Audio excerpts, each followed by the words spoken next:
Hey, what's up, guys? It's Art Book Addiction here, and we're here with a new Zombieland Saga episode review.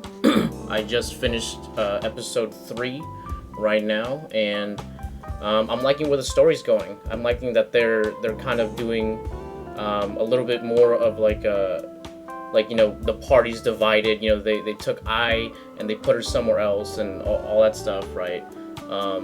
Yeah, so we'll get into it. But before we start the videos, please hit that like, hit that subscribe. Check out my prints in the link below to support the channel if you want to. But all that said, let's get into this, right?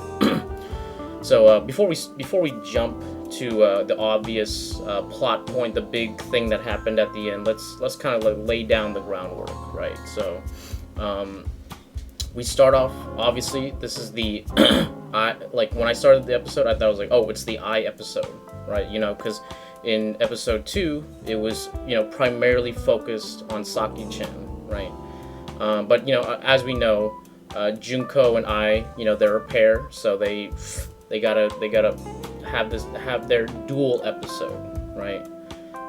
But we do get a lot of plot stuff as well, which I'm really enjoying, because, in the first season, it's just like, they're idols, and they're trying to get better, and they're trying to get along with each other, right? And it's cool, but now we're on season 2, we can't tread on the same ground, we can't have the same kind of story, right? So they're trying to they're a group now, right? But now they're going against the outside world, right? The industry part of the idol show is starting to play much bigger into this, right? As we see, Franchushu try to compete with the other the other idol groups, right? And in this episode, right? So let's see. We start off with I, and we see that she is a very integral part of the group, right? As all the girls are, because they play different roles with the group. But you can see that she's the main organizer. She has the determination. She does the research, right?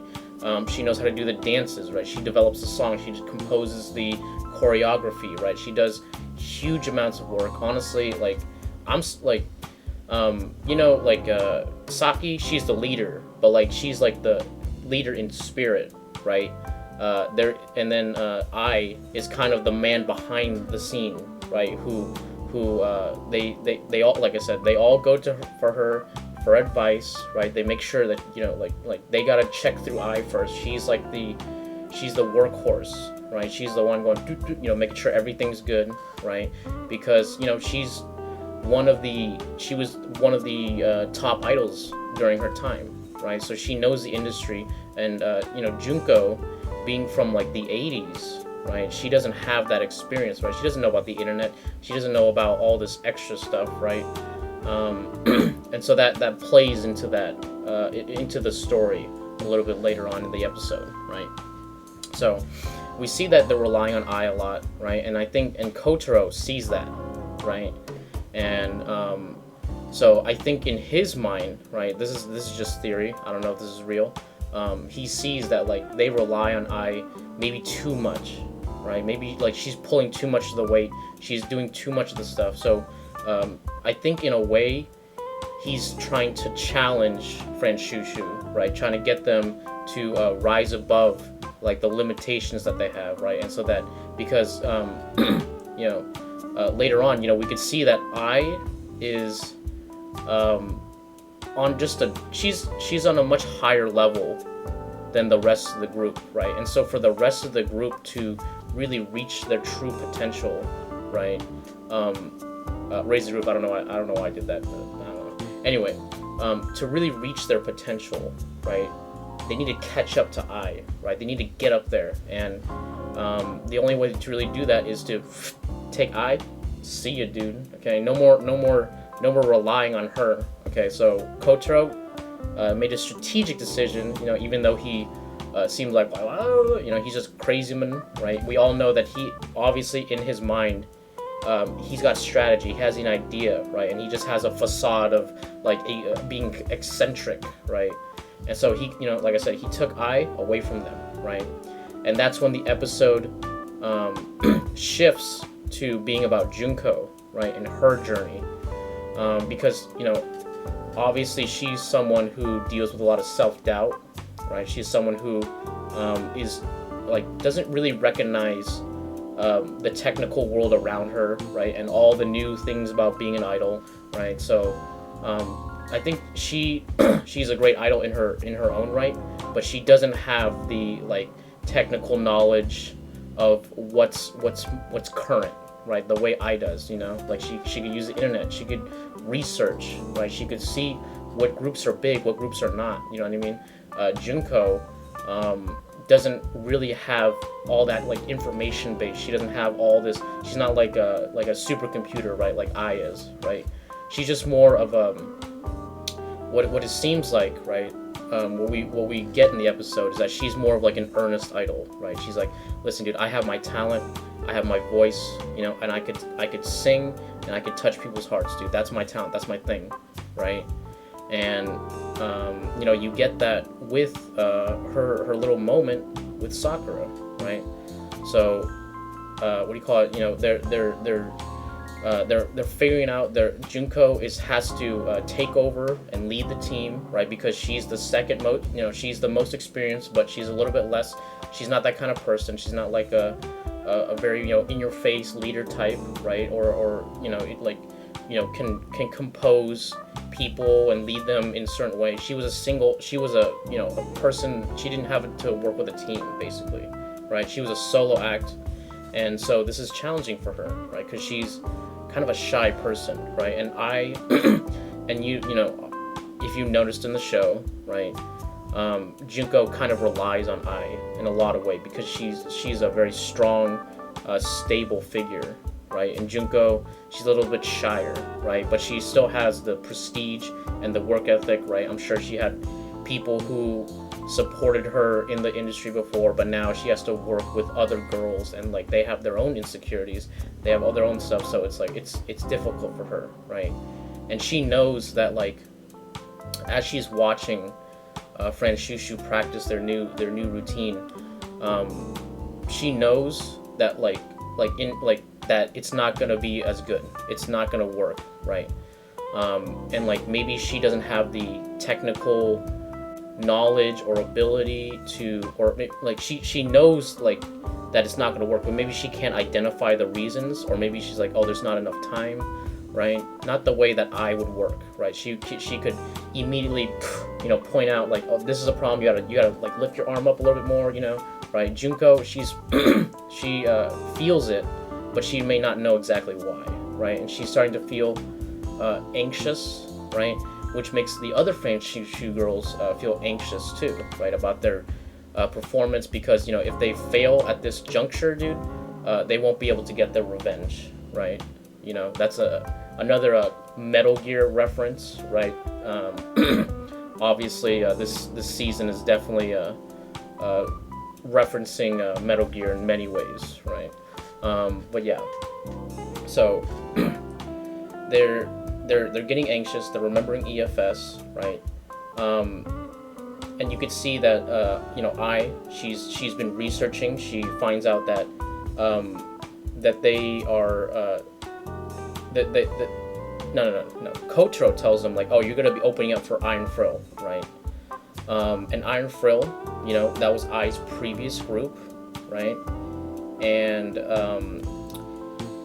they're powerful. Okay, they're the big dogs, right? One of the really big dogs. So like Fran Shushu is like tiny, dude, tiny compared to them, right?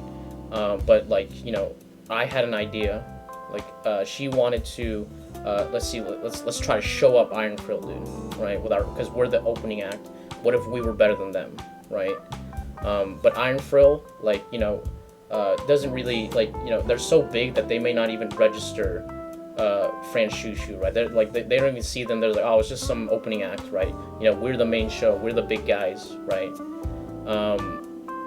And so like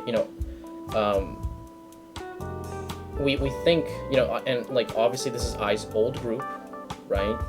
And like I said, Kotaro takes her away because he's like, oh, we don't want you to we don't want recognition to happen, right? Because you're a zombie, right? And we don't want that to happen. But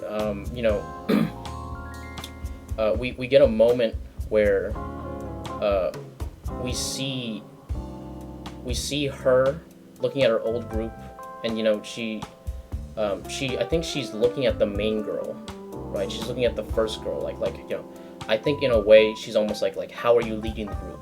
How are you doing it well? Like, do you do it like I did? Like she obviously she's like she's chasing her. We learned in the episode she's kind of like chasing Ai in spirit, right?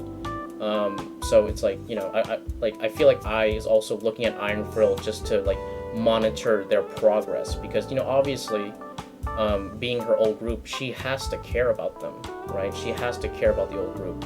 So I think there is that kind of there's that duality in her, right? Like her new group versus her old group, right? And like the love between them, right? And like how it's being led, you know what I mean? She can only really control Franshushu, but obviously Iron Frill is doing well, so I don't think they really need much. But I think she's curious. She wants to know, right? And which leads to kind of the big moment, right, at the end of the episode, where the leader of Iron Frill comes to Ai and basically wants to scout her, right? She's like, yo, Franshushu, they're small, they're not good enough, right? But you got potential. She obviously sees her former leader, right, which is literally Ai, literally that's her, because she's a zombie. But she sees the potential, and she's like, I want you to be part of our group, right? She's trying to scout her. She's trying to pick her off from Franshushu, because she sees what Kotaro sees. She sees what a lot of other people see. Without Ai, Franshushu as a group would not make it, right? And so you're obvious, and Junko, right? Let's go back. Let's go back a little bit, and let's talk about the Junko song scene, right? Where she's trying to compose herself. She's trying to find her thoughts, right? And we see the guitar hinted at before, right? As she's leaving the room because she can't use the internet, and so she goes to the rooftop, dude, and she just bro, Junko, she got some lungs, dude. I was not expecting that, dude. I feel like I see Junko and I thought she had a smaller voice, right? But then when she sings, dude, her voice is so rich and deep. You know what I mean? Right? I was not expecting that. And I was like, after she sung that song, I was like, bro, this is why Junko was up there, dude. Okay, because she got the heart, dude. At the end of the day, that's the most important part, right? And so I think with that, she might be able to figure out a way to make Franshushu stand out during the arena event, right? Because Iron Frill, they're hot, they're heavy, dude. They're strong, dude, right? But maybe the industry has made them jaded, dude. Like the way that the leader of Iron Frill kind of went to go scout Ai, right? I feel like is indicative of the business getting into the art, right? And she's probably become jaded, and way too focused on just becoming better, bigger, right? But with Junko, right? I don't think she's ever tried to be giant, big, but she's always had the heart, dude. The soul, right? The thing that really matters for a musician, right? So, and then I think that she is gonna bring that to the table. That's her thing that she's gonna add to Franshushu, right? So, that we have that moment, right? And then they're like, oh, I want to like, she's like, oh, I want to consult I, because Junko and I, dude, ultimate ship, obviously, right? And Sakura and I, they go to the park to visit. No, sorry, Junko and Sakura visit, try to go see I, right? And they see the meeting of Iron Frill's leader and I, right? And they witness the whole scalping, or not scalping, but a scouting incident, right? And obviously, she's worried, right? But I think we all know that I is not gonna move over to Iron Frill, especially the way the leader asked her. You know what I mean? Like that, like oh, I'm gonna diss your group, right? And I'm gonna try to scout you. Like that's mad disrespectful. You know what I mean? And so I think that obviously I is gonna stick with friend Shushu, but the performance, right? That's kind of what's up in the air, right? Like Junko, she composed herself, right? She it looked like she was ready to get back into action, get that show sparkle into the way we want to, give it that heart that we need, right? But with the knowledge and the worry of I losing the group, right? I is her rock, right? I is what allows her to to feel secure within herself, and then be able to give the performance that she wants to, right? But without I, dude, Junko is gonna fall apart, right? Or like even the idea of her leaving is gonna make her worried, right? And that's gonna play into the practice, into their what we fear, their show, right? And so it's loading up the next episode to be a really good one, where we get to see the consequences of what's happening, right? And I'm really excited, dude, because like I said, they're taking the show in an interesting direction. It's not just like, oh, we're just gonna get better and bigger, you know what I mean? We're just gonna keep leveling up. It's like, no, there's groups coming in, and they're interfering, and there's the past coming into to affect the future of the group, right? And so there's all this interplay. It's it's much more complex than I would say in a typical idol show. I don't really watch idol shows, so I don't know if this is always it has this level of interplay, right? But I'm enjoying it. I like the direction they're going, and I'm looking forward to the next episode, dude. Right? I'm really looking forward to seeing if friend Shushu and Junko can succeed, right? Yeah, they're moving. They're moving the show in an interesting direction, and I can't wait to see it. Okay.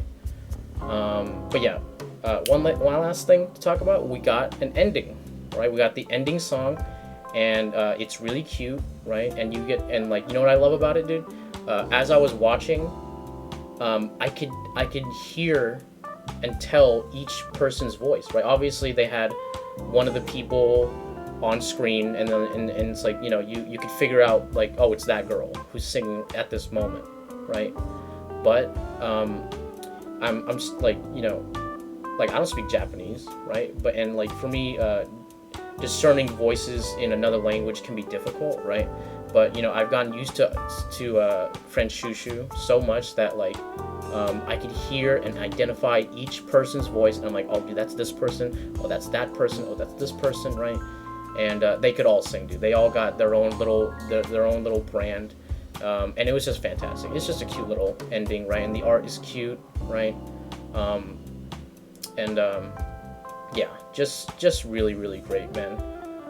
So yeah, this season it's looking good, right? Look forward to episode 4, man. And my review. I hope friend Shushu succeeds and get their fucking revenge, dude. Okay, for EFS, dude. Never forget, dude, right? What do you call it? Iron Frill is the XOF, okay, to friend Shushu, alright? The evil end, dude, even though they're not really evil, but what do you call it? Their leader isn't really representing them really well either, so, yeah. I think that's it for this review. I hope you guys enjoyed this video. If you liked the video, hit that like, hit that subscribe, ring that bell for notification. Check out my prints in the link below, and my new Patreon. Ooh, look at that, new Patreon, right? So yeah, if you guys want to support me, check out these things and all that bullshit. And I'll catch you guys on the next one. Thanks a lot.